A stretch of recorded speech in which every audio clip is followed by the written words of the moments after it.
Okay, welcome everyone to the deep dive. Today, we are really plunging into a topic that, well, it affects pretty much everyone.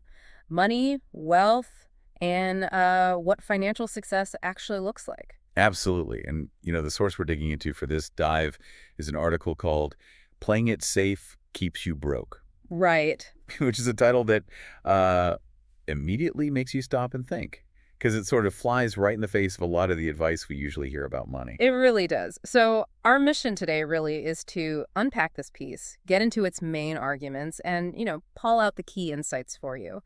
We want to give you a kind of shortcut to understanding this idea, which feels a bit counterintuitive that maybe being too safe with your money isn't actually the best way to build wealth. Yeah, the central idea the article gets into is that this fear, this intense focus on avoiding any financial risk, just letting your money sit there, playing it safe, quote unquote, Mm.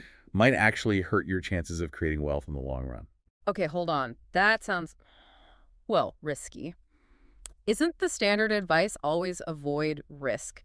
How does the source even justify saying that? What kinds of risks are we talking about here? That's a great question. And that's where the article starts talking about shifting your mindset, Mhm. moving away from what it calls a scarcity mindset, Yeah. where you're mostly just worried about protecting what little you have and afraid of losing it. Right, the fear part. Exactly. To more of an abundance mentality, which is about looking for opportunities, seeing potential for growth. The risk it's really highlighting isn't about like betting the farm on some long shot. Okay. It's more the risk of doing nothing, the risk of inaction, letting inflation chip away at your savings, or just missing out entirely on the power of, say, compounding through investments. Okay. So it's not saying go gamble everything away, but more like the risk of your money not growing is actually the bigger danger. Precisely.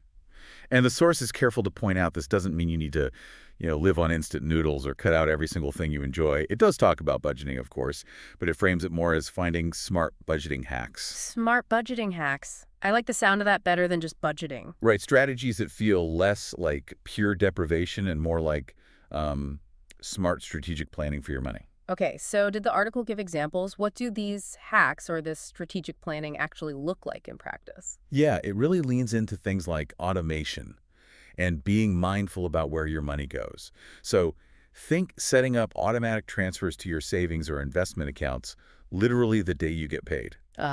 Pay yourself first. Exactly. Save before you have the chance to spend it. It's about consciously directing your money towards your goals instead of just watching it kind of vanish on, random impulse buys. It tries to reframe budgeting as gaining control and clarity, not just restriction. That makes a lot more sense.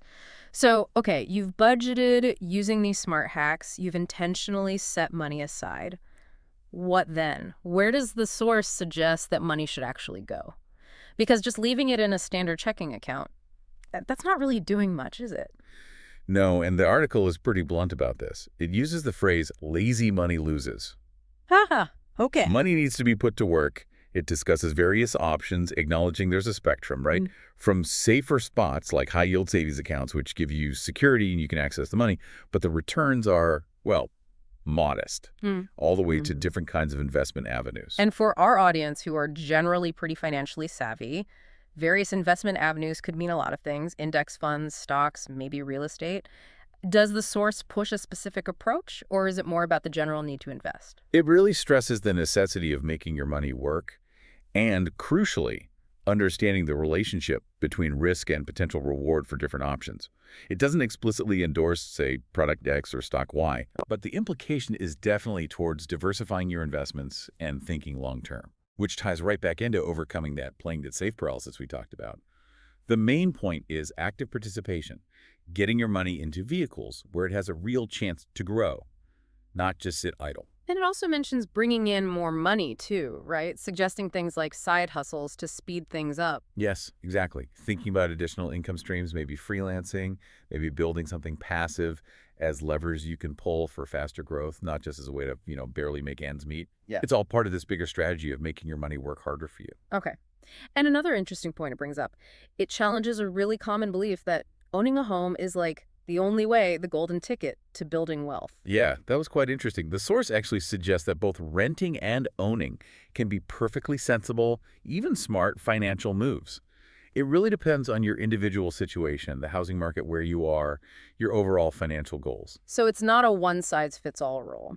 Not at all. The insight there is that just blindly following some societal script, like you have to own a home to be wealthy, is probably less effective than having a clear, deliberate strategy that actually fits your life and your plan. Okay, let's pivot slightly then, because one of the, I think, most powerful ideas in the article isn't just about the dollars and cents, but about, well, us, our behavior. It mentions the psychology of money and basically argues that building wealth has more to do with how you act than how much you earn. Oh, absolutely crucial and often overlooked, right? The source really makes the case that your financial habits, your discipline, your patience, how you make decisions day to day are the real drivers of long-term financial success. It makes sense when you put it like that. Yeah, because think about it. Someone earning a huge salary can easily spend it all, maybe even go into debt, and build zero actual wealth. Meanwhile, someone with a more modest income but really solid habits, consistently saving, regularly investing, avoiding dumb debt, they can build substantial wealth over time. Good habits, the article argues, will beat a high income alone pretty much every time. That really reframes the whole thing. It's not just about how much money comes in, but what you do with it. And it offers that very practical action step linked to behavior. Automate your savings before you even see the money to spend it. Exactly. It's like behavioral finance engineering for yourself. Set up those automatic transfers, time them with your paycheck hitting the bank, and boom, you've basically removed the temptation or at least reduced it for those impulse buys to screw up your plan. You're kind of forcing the good habit on yourself. And the source has a pretty direct take here, doesn't it? About who the biggest financial risk really is. Mm-hmm. Says it's you. Yeah. Your own choices, your self-control, your tendency to react emotionally or impulsively, versus sticking to a plan. That internal stuff is often a much bigger threat to your wealth-building journey than, say, the stock market going up or down. A bit of a tough pill to swallow, maybe, but recognizing it is step one. That is powerful stuff. Thinking about wealth, the article also throws in this kind of interesting little factoid, this did you know thing about the U.S. once having a $100,000 bill. Yeah, it's a fun piece of trivia, right? Yeah. But the way the source uses it is clever. It kind of makes the point that even governments don't really operate with money in these huge, abstract, impractical ways for daily life. It subtly connects back to that idea that maybe just chasing some enormous abstract number isn't the real goal. What kind of wealth are we actually trying to build? Is it just a big figure on a spreadsheet, or is it something more usable, more real? Which flows perfectly into what the source calls the Wealth Potpourri wildcard. This was inspired by, I guess, a Facebook post it saw asking something like, how do you find wealth without losing your time? Right, and this section really pushes the definition of wealth. To the author of this piece, true wealth isn't just about having enough money in the bank to feel secure. It's about time freedom. Time freedom. Yeah, the actual ability to choose how you spend your days, who you spend them with, what you dedicate your life's energy to. That's presented as the ultimate form of wealth. So the idea is when we're just relentlessly chasing more money, maybe what we're really after deep down is control over our time, Yeah, which is, the one thing we absolutely cannot make more of. exactly.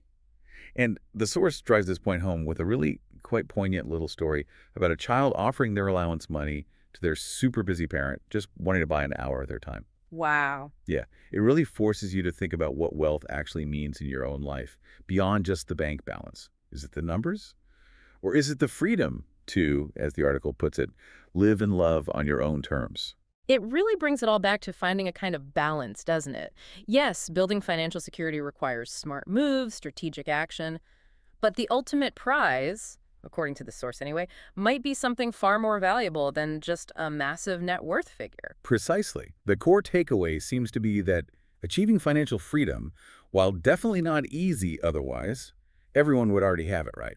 It is possible. It comes down to consistent strategic action, whether that's disciplined investing, automating your savings, maybe finding ways to boost your income. So, wrapping up this deep dive into playing it safe keeps you broke, I guess the big message is that financial freedom isn't about hiding your money under the mattress in fear.